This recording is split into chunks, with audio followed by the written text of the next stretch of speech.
Oh, no, sorry. Hi, how are you? Hi. You want to introduce yourself? Everyone else introduce themselves, and we would love to get to know you a little bit more. Oh, yes, sorry for that. My name is Ricardo Correa. I am an endocrinologist here in Phoenix, Arizona with Dr. Haya Ra. I am very passionate about this, and thank you for the invitation. I work in the committee with Dr. Ra, the Diversity, Equity, and Inclusion Committee, and also works at the University of Arizona in Diversity, Equity, and Inclusion. Thank you. Do you want to tell us a story or your experience with bias? Don't worry. Sorry, I didn't mention that. Sorry that I arrived late. I'm just finishing clinic. A story of bias. Definitely, I will tell you a personal experience. So I'm originally from Panama. So I came to the US for doing my postgraduate medical education. And one of the things that happened is that I have an accent. English is not my native language. So I was the first time that I was presenting a case as a resident. I mentioned, I remember it was a night float, was my first month as a resident. And one of the things was that I mentioned the patient came from Cayo Hueso. I didn't know that I did my residency in Miami. So I didn't know that Cayo Hueso was Key West. And everybody just started laughing at me. And the attending just, oh, you're saying Key West in a very, I didn't realize at that time that microaggression exists and that this was bad. I just realized that, oh, okay, this is the way that it is. I was used to a system in Panama that was very bullying to the residents and fellows. So I say, oh, probably is the same. And I remember after that, after I presented, it was an early morning because you were night flows. So I presented, everybody knew each other in the team. I was the outsider resident presented to the team and everybody laughing at me. And the first thing I cry after that, I say, shoot, I came to this country for a different mentality and I found the same thing. It took me a lot of time to ventilate with others saying, no, he's like that. He always do that to people, and understand that that was not correct.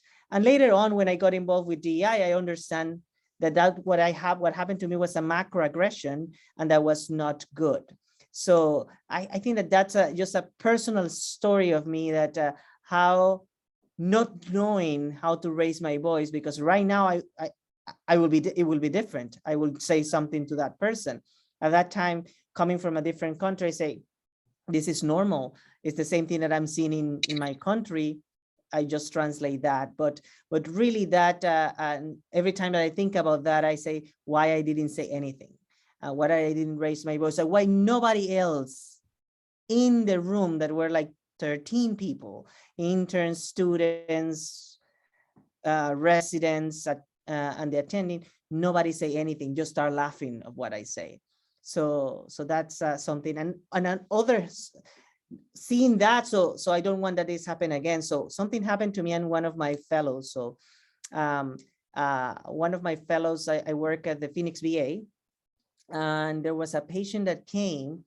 I had several years ago a fellow that she's Muslim, so she wore the hijab, and came, and then this person started just yelling in front of everybody in the hallway or in the waiting room, I don't want to be seen by you. You want to kill me. You were the ones that did the 9/11 thing. I want to be seen by a white doctor, a white male doctor.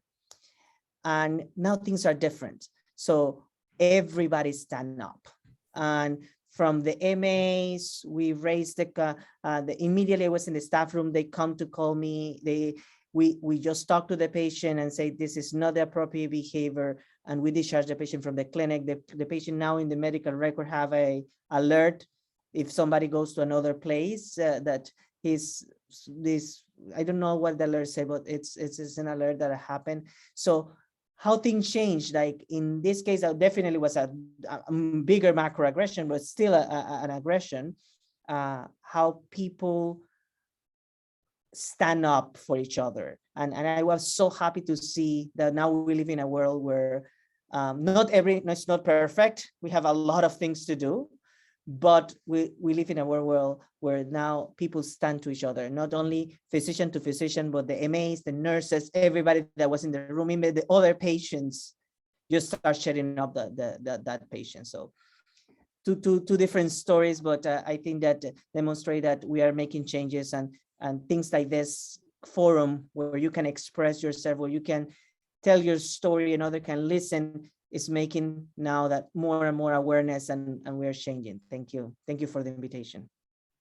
Well, thank you for sharing. I'm very glad that we're working in the right direction. And I'm sorry that that happened to you and no one stood up to you, but hopefully if it does ever happen to you again, God forbid, someone will stand up for you. Does anyone have any questions they have for any of our panelists?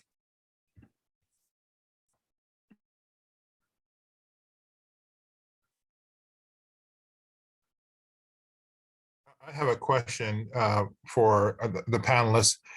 In each one of these unfortunate situations that you had to deal with, there's something that goes on internally within you that prompts you to kind of gather yourself in order to confront the situation that you confronted. How can you talk about that, or what you did to kind of like put yourself in a mindset to be able to kind of confront the unfortunate bias or microaggression, macroaggression that you had to deal with? Yeah, if the rest of the team, I can start. And so I think that in my case, something that helped me a lot was having a supportive system. So I came to a program where 12 of us were from Latin America, and the 12 of us got a lot of bound together. So we talk a lot of things that happened to us. So when that event happened to me, I just ventilate. And those persons were giving me that support that I needed in that moment, because like, as I mentioned, I was so close to quit. I say, oh, I'm not good enough for medicine. Like, let me go back to my country. But these people just support me. And I found that after that, having that group of mentors, of people that guide me, of people that has helped me a lot in my career. One of them being Dr. Ra, always in that inner group that helped me. I think that has been something that has helped me a lot. And if you can have this support, doesn't necessarily have to be family. Family is amazing and will be the goal, but if you don't have family in the place, but you have friends and things, people that you consider family, that it's very, very helpful.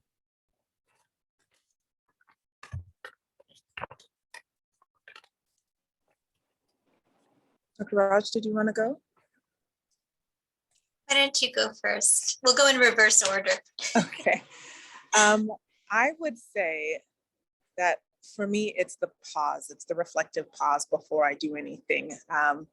In full transparency, my family's from the West Indies, so there's a little fire in me. And so I think the first response often can be confrontational, but I have learned over the years that sometimes taking that moment to pause and really reflect on what is the intent again, and then really thinking about what impact I can have in this situation. I think that's been helpful to me, is trying to get better clarity and understanding on perspective, and then also really taking the time to understand for myself what I want to get out of this interaction. Am I going to change this person? Is that my goal? Is it to confront their attitudes and behaviors? Is it to show others that we don't have to stand for this? And once I've taken that reflective pause, then I can respond accordingly. And I find that to be the most productive way to respond.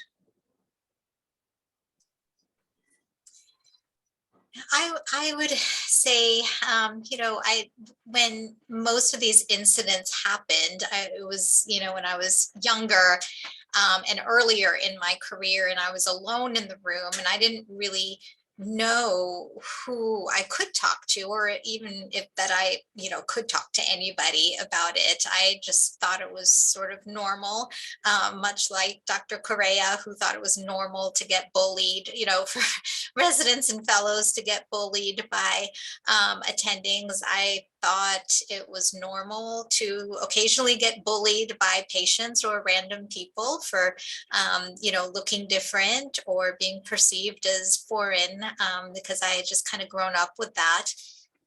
But, like Dr. Chambers said earlier, you eventually gain enough confidence, and as you go, as you advance in your career, you will get to a point where you feel confident enough and empowered enough to, challenge the patient or stand up for yourself or let them know that what they're saying is not appropriate. And if they continue, that you will have to, dissolve the relationship, or you'll have to, leave the room, or you'll have to end the visit, or whatever situation you're in, because you actually do have the power.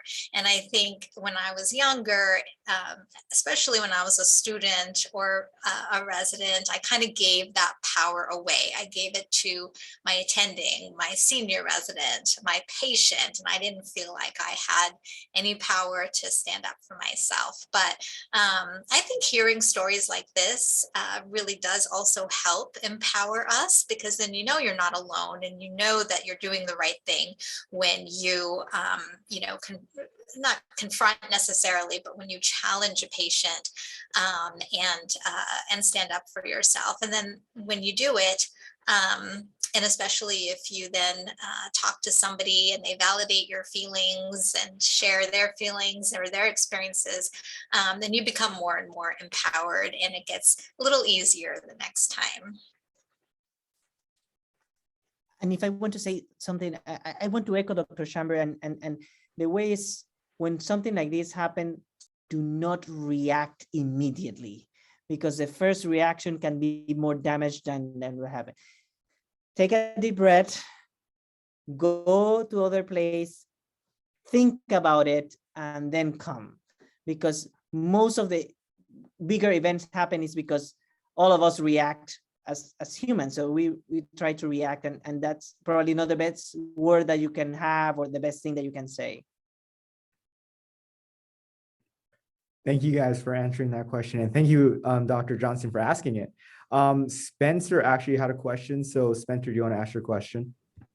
Yeah, sure. I just want to first thank all the panelists. I mean, this has really been a fantastic experience, and just listening to all of your own experiences, and that's, helping inform all of us on how we can do better in the future. So thank you first. I just had a question about it, and I think this kind of goes along the lines of what Dr. Cray's experience and Dr. Chambers and Dr. Raj also were talking about. But how are you, how do you approach a patient and ultimately still, I don't know, but reconcile the fact that you're treating and dealing with somebody that might harbor extreme bias, or even as far as hate against you just because of ethnicity, race, anything like that. Sorry, I'm kind of rambling here, but how are you able to kind of reconcile that and see the patient when you know that there's a really high level of bias against you as a person? That is a really great question. I mean, we are human, and we are completely, entitled to have our own feelings, and it does damage. I mean, part of the reason we went into this is because we enjoy having that bond, that connection with patients. And when a patient says or does something that breaks that trust and breaks that bond and connection, it is very damaging. But I think, we're able to somehow separate our personal feelings and our, hurt or anger, and then, just kind of focus on the patient and what we can do for the patient at that time. And like Dr. Chambers said, most of the time we're not going to change somebody's point of view. We're not going to change their character, or, maybe we can change their behavior at the time, but, you don't have control over them. You can only control your reaction and what you choose to do. And so most of the time we just, kind of focus on just doing our jobs and doing what we can for this person who needs medical attention and medical help. But, I'm not gonna lie. I mean, it can be very difficult, especially if, somebody intends to be hurtful or offensive.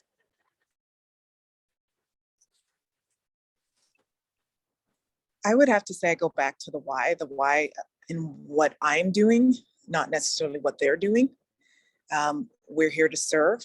And if we want to serve people, guess what? People are going to take advantage of us, and they're going to sometimes hurt us. And I think for me, when I struggle in those situations, I constantly go back to, it's not about them, it's about me. It's about how am I going to behave in this situation, and how am I going to be true to my values and my beliefs as I care for this person, regardless of how they treat me. And I do think bias is experiential. People have and create prejudices and biases based on their limited experiences with somebody maybe of that race or culture or experience, and so each time they interact with somebody who is contrary to that bias, there may be some meaningful impact. And so I kind of always think, it's hurtful to me, but there's lots of ways where we get hurt by our patients, and but maybe I can have some small impact. And nothing else to add. I think that it's a difficult situation, but as Dr. Sharma mentioned, is why we came to be physicians. There's a reason, and that's why we want to help everybody. And I don't want political, but I always like the phrase that when they go low, we go high, because that's what we don't care what other mentality. We were here to help them. So difficult. It's a difficult situation, but I have some another story. I have patients that comes, I work the VA, so I have patients that are veterans that comes, and one day they called me. I was talking to them, and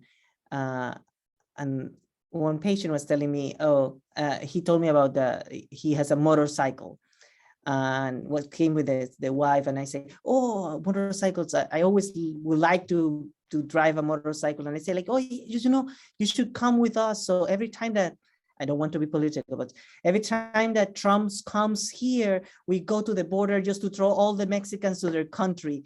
And I'm in my mind, I'm like, are you seeing my accent? Are you talking to me? How can you make that comment? Are you seeing my accent?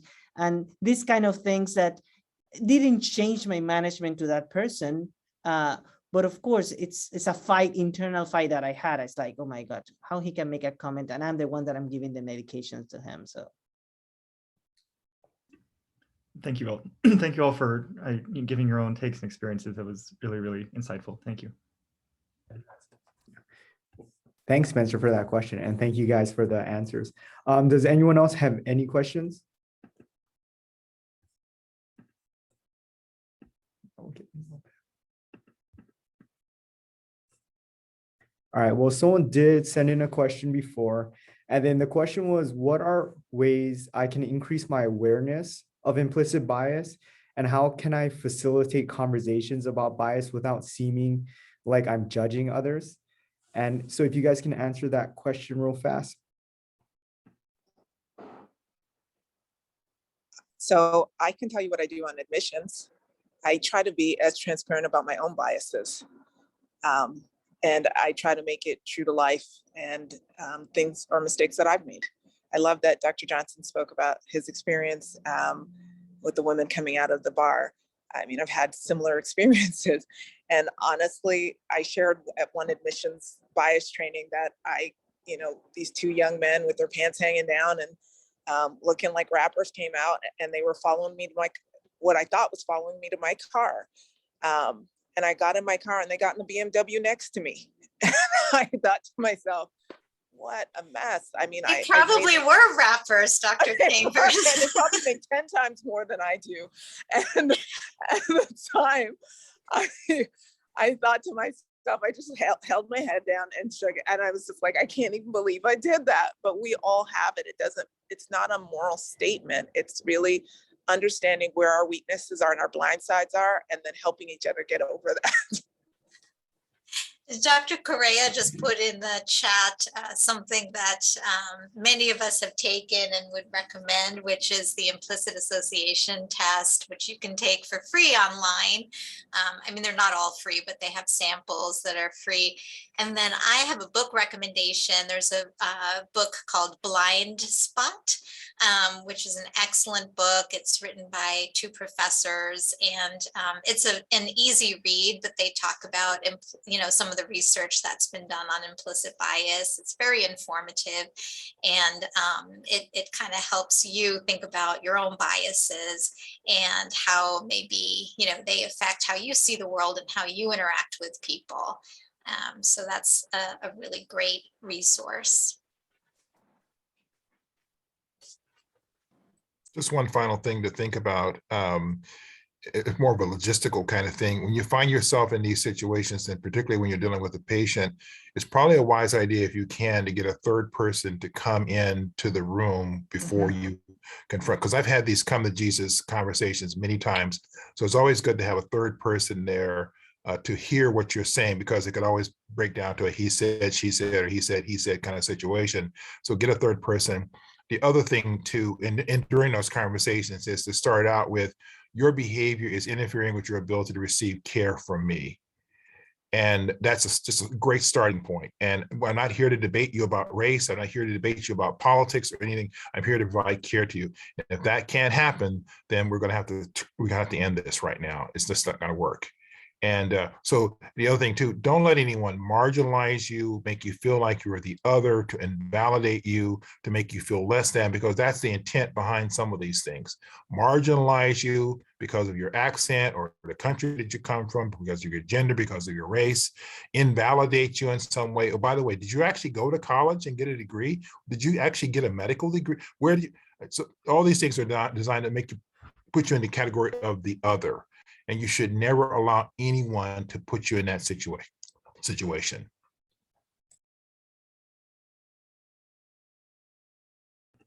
Thank you for answering that question. So the last question is, how can I be the best ally in when I see bias in the workplace? And like, they're comfortable with asking people or talking with people directly, but since we have like a hierarchy in medicine as the doctor, how am I supposed to respond to that, I guess? And they asked if it's best to go to like an HR rep, or like filing it online, or talking to the patient like directly.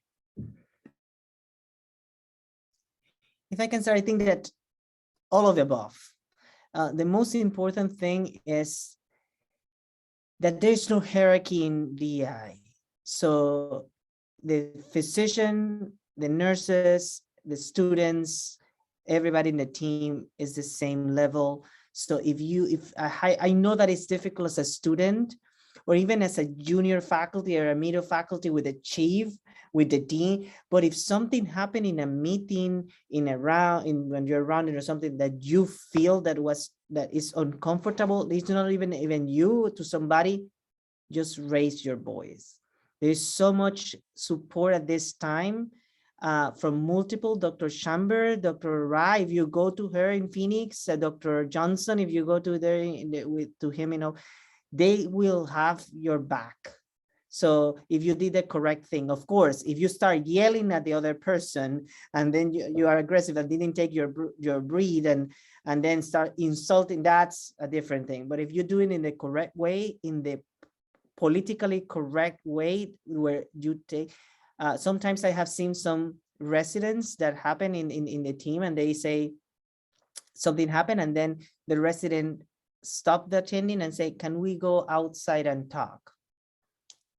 And then the resident tell the attending, this is not, so the resident has told me that they tell them that kind of things. And definitely if the attending starts having some retaliation, immediately there's a very big system, thank God right now, that will protect that resident.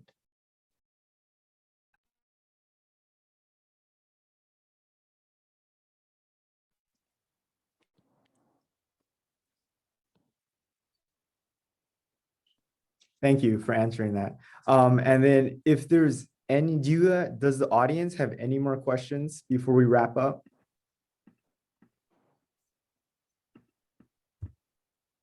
All right, well, thank you. Thank you all for coming today. Do the panelists have any last remarks or anything that they're dying to tell everyone before we leave and wrap up? I just like Dr. Correa's example. I think that not only do we have challenges with bias and racial issues, but sometimes it's generational too. And so I love the idea of saying to an attending, can I talk to you outside? Because oftentimes the things that they're saying, they may not even recognize, because there are some generational differences in how we've approached things. And I have seen attendings when I was a chair, when once approached by it, were embarrassed because they didn't realize that they were making a mistake or making gaffes, and were very quick to want to learn how to correct it.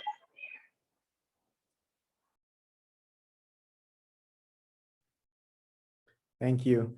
And then if that's it, thank you all for coming, especially our panelists. Can everyone say thank you in the chat or on over the stuff? Because they did take a lot of time out of their day to come, their busy day. And so thank you guys all. Thank you for inviting us. Of course. Have a good day, you guys. Bye.